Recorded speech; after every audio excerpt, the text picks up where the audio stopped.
Returning অফিসারের কার্যালয়ে রয়েছেন, আমরা তার সাথে কথা বলার চেষ্টা করি। রাশেদ, আমরা কথা বলি। রনি, জি, প্রাথমিক ফলাফলে কারা এগিয়ে আছে এখন পর্যন্ত, কি তথ্য জানাবেন?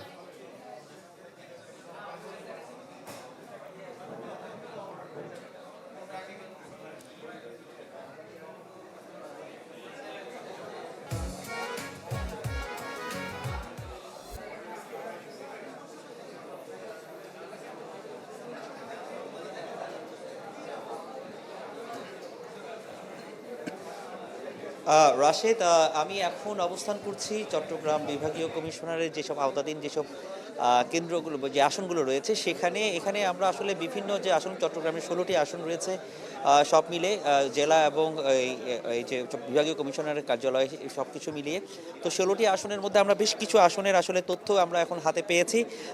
সেটি হচ্ছে চট্টগ্রাম 2 আসনের যে তথ্য, সেটিতে আমরা একটু যদি জানাই যে মোট যে সেই চট্টগ্রাম 2 আসনে মোট কেন্দ্র হচ্ছে 141টি এবং সেখানে প্রাপ্ত কেন্দ্রের আমরা পেয়েছি 39টি কেন্দ্রে। সেখানে ধানের শীষে আসলে 36,080 ভোট পেয়েছে এবং দাঁড়িপাল্লা পেয়েছে 12,655 ভোট।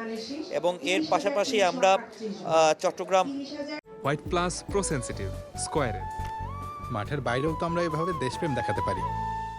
5 আসনে আমরা যেটি হাটাজারি আসন, সেখানে প্রায় সেখানে কিছু তথ্য পেয়েছি কয়েকটি কেন্দ্রের, বিশেষ করে সেখানে মোট কেন্দ্র হচ্ছে 142টি।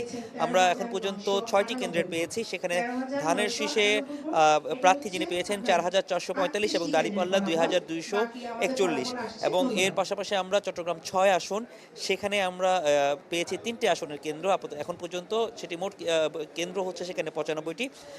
সেখানে ধানের শীষে প্রায় পেয়েছেন 3,745 এবং দাঁড়িপাল্লা হচ্ছে 3,394।